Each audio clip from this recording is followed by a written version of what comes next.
security for these 10 weeks. For 5 more weeks after today, we're talking about homeland security. And let me tell you something. If the home is not secure, well, you see the results today.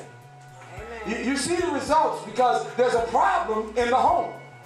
Amen. Amen. And there's a difference between this University of Life and all other universities. Anyone and everyone can graduate from the University of Life. But you can also graduate with honors if you just do one thing, and that's to keep the 5th commandment. And that is basically, I'm going to give you the New Living Testament, honor your father and mother.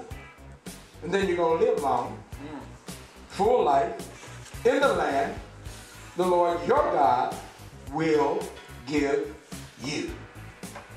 If you ever doubted that the 10 Commandments were primarily for the family, this ought to be the seal of the deal for you. Here it is. God spends the first 4 commandments saying it's all about me. God spent the first 4 commandments, the last 4 weeks we were talking about, and God was saying it's all about me. He tells us 4 things. He says, first of all, you need to put me first. That's right. Second of all, don't misrepresent me. That's right. Third, he says, don't misuse my name. Then fourth, he said, take one day off and then you give it back to me. Amen? Now he begins to talk to us about the people around us. And the first group he begins with, amazingly, is not the political leaders. Amen. It's not the rich. It's not the powerful. It's not the famous. It's the parents. Amen. Out of all the 10 commandments, this is the only one that contains no negative word whatsoever.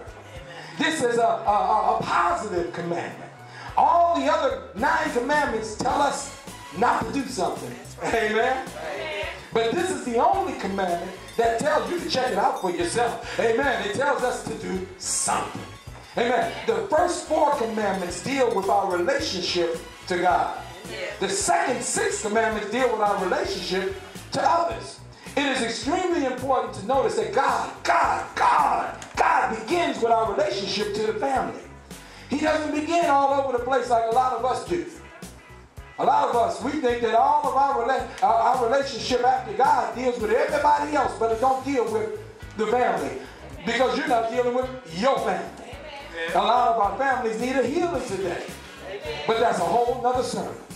He doesn't tell us how soldiers should fight, how business people should make money, how teachers should teach, how pastors should preach, he doesn't tell our sons, but what he does do, he tells our sons and our daughters how they should treat their mothers and their fathers. Amen.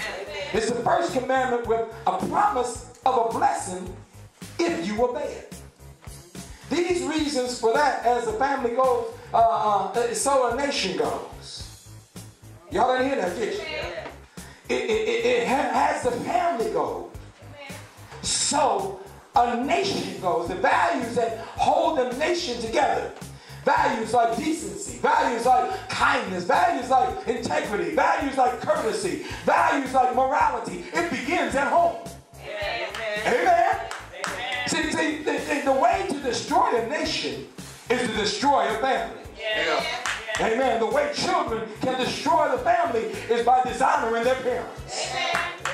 I remember a professor from Syracuse University. He summarized in a writing of his brilliantly. It said, clearly the family is a critical center of social force. It is the seedbed of economic skills and attitudes towards work. It is the stronger agency of educational success that the school and a stronger teacher of religious imagination than the church. Political and social planning in a wise social order begins with this axiom. What strengthens the family strengthens society. Even when poverty and disorientation strike, as over the generations they have often done, it is the family strength that most defends individuals against alienation, against lassitude, or against despair. One unforgettable law has been determined or learned through all disasters and injustice of the last thousands of years. When the family falters, life...